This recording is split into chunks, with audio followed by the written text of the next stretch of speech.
Hi guys, চ্যানেলে স্বাগত। আজ করব দ্য লাস্ট লেসনের আকাশ ঝলকানি রিভিশন। বসে আছো? চলো শুরু করি। গল্পের পটভূমি 1870-72 ফ্র্যাঙ্কো প্রুশিয়ান যুদ্ধের সময়। ফ্রান্স হেরে গেল, আর এর দুটি এলাকা আলসেস আর লোরেন প্রুশিয়া মানে জার্মানির হাতে চলে গেল। এখানেই গল্প শুরু হয় আমাদের ন্যারেটার ফ্রান্সের মাধ্যমে। সে স্কুলে যেতে দেরি করছে কারণ তার পার্টিসিপলের প্রস্তুতি নেই। বাইরে আবহাওয়া অসাধারণ, প্রুশিয়ান সৈন্যরা ড্রিল করছে আর ফ্রান্সের ইচ্ছা হচ্ছে বাঙ্ক মারার, কিন্তু সে স্কুলে চলে যায়। রাস্তায় টাউন হলের বুলেটিন বোর্ডের কাছে লোকজনের ভিড় দেখে তার সন্দেহ হয়। ওয়াক্টার কামার তাকে বলে, এত তাড়াতাড়ি দৌড়িও না, স্কুলে পৌঁছে যাবে সময় মতো। ফ্রান্স ভাবে, এ আমাকে নিয়ে মজা করছে।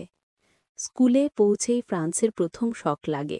সাধারণত স্কুলে বড় ব্যস্ততা বা হল্লা হতো, আজ একদম চুপচাপ, রবিবারের সকালের মতো। তার পরিকল্পনা ছিল হুল্লোড়ের মধ্যে চুপিসারেনেফকে বসে যাওয়ার, কিন্তু আজ সেটা ফেল হয়ে গেল। ক্লাসে গিয়ে দেখে সব ছাত্রছাত্রী বসে আছে, আর হ্যামেল স্যার তার সুন্দর সবুজ কোট পরেছেন, যেটা তিনি শুধু বিশেষ দিনেই পরতেন। আর সবচেয়ে বেশি শকিং কি, পিছনের বেঞ্চে পুরো গ্রামের লোকজন বসে আছে। হাউজার, প্রাক্তন মেয়র, প্রাক্তন পোস্টমাস্টার, সবার মুখে বিষাদ। হাউজার একটা পুরনো থাম্প করা, মানে পাতার কিনারা ছেঁড়া প্রাইমার নিয়ে এসেছেন। তারপর আসে গল্পের টার্নিং পয়েন্ট। হ্যামেল চেয়ারে চড়ে ঘোষণা করেন, বাচ্চারা, এটা আমার শেষ ফরাসি পাঠ। বার্লিন থেকে আদেশ এসেছে যে এখন স্কুলে শুধু জার্মান পড়ানো হবে। নতুন মাস্টার কাল আসছেন। ফ্রান্সের কাছে এটা ছিল একটা বজ্রপাত। তার মনে হলো, আমার শেষ ফরাসি ক্লাস, আমার তো লেখাও ভালো আসে না, আমি কি কখনো শিখতে পারবো? তার নিজের অলসতা, পাখি ডিম খোঁজা, স্লাইডিং করে বেড়ানোর জন্য অনুশোচনা হতে লাগল। বইগুলো যারা একসময় বোঝা লাগতো, আজ তারা তার পুরনো বন্ধু মনে হচ্ছে।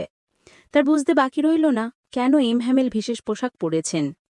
আর গ্রামের লোকজনরাও এর জন্যই এসেছে, যাতে তাদের মাতৃভাষার শেষ ক্লাসটাকে সালাম জানাতে পারে, তাদের হাতছাড়া সুযোগগুলোর জন্য আফসোস করতে পারে। যখন ফ্রান্সে কি পার্টিসিপেল রুল রিসাইট করতে বলা হলো, সে আটকে গেল, কিন্তু হ্যামেল তাকে ডাঁটলেন না। তিনিও নিজের ভুল স্বীকার করলেন, বলতে লাগলেন, এটাই তো আলসেসের সমস্যা, আমরা কালকের জন্য ফেলে রাখি। তারপর তিনি ফরাসি ভাষা সম্পর্কে কি বললেন, গোল্ডেন ওয়ার্ডস মনে রাখতে হবে। তিনি বললেন, যখনই কোনো জাতি গোলাম হয়, যতক্ষণ তারা তাদের ভাষাটাকে আঁকড়ে ধরে রাখে, তাদের হাতে তাদেরই দিলের চাবিটা থাকে। মানে তোমার ভাষাই তোমার পরিচয়, তার মধ্যেই রুখিয়ে আছে তোমার স্বাধীনতার রহস্য। আজ ফ্রান্সের কাছে সব সহজ লাগল। আজ সে প্রথমবার এত মনোযোগ দিয়ে ক্লাস শুনল। রাইটিং লেসনে কপিগুলোতে লেখা ছিল, ফ্রান্স আলসেস, ফ্রান্স আলসেস, যেন ছোট ছোট পতাকা ক্লাসে উড়ছে। ফ্রান্স ভাবল, প্রুশিয়ানরা কি পার্টিকেও জার্মানে গান গাওয়াতে বাধ্য করবে? এই লাইনটা দেখায় যে জোর করে নতুন ভাষা চাপিয়ে দেওয়াটা কতটা অস্বাভাবিক। শেষ মুহূর্তগুলো আবেগপূর্ণ। গির্জে ঘড়িতে 12টা বাজল। বাইরে প্রুশিয়ান সৈন্যদের তুর্য বাজতে লাগল। হ্যামেল দাঁড়িয়ে পড়লেন, একদম ফাঁকাশে, কিচ্ছু বলতে পারলেন না।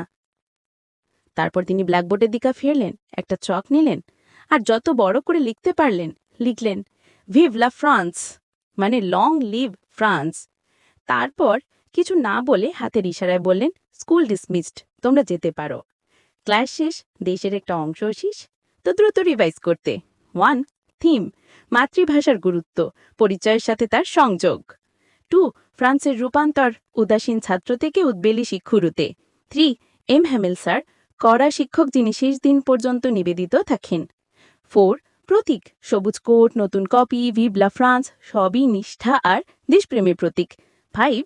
মেসেজ, তোমার ভাষা আর সংস্কৃতিকে কখনো হালকা ভাবি না, কালকের জন্য ফেলে রেখো না। হয়ে গেল পুরো গল্প 5 মিনিটের মধ্যে। লাইক করো, শেয়ার করো, আর কোনো ডাউট থাকলে কমেন্ট সেকশনে জিজ্ঞেস করো। পরের ভিডিওতে দেখা হবে, তার আগে পর্যন্ত পড়ে যাও, লিখে যাও।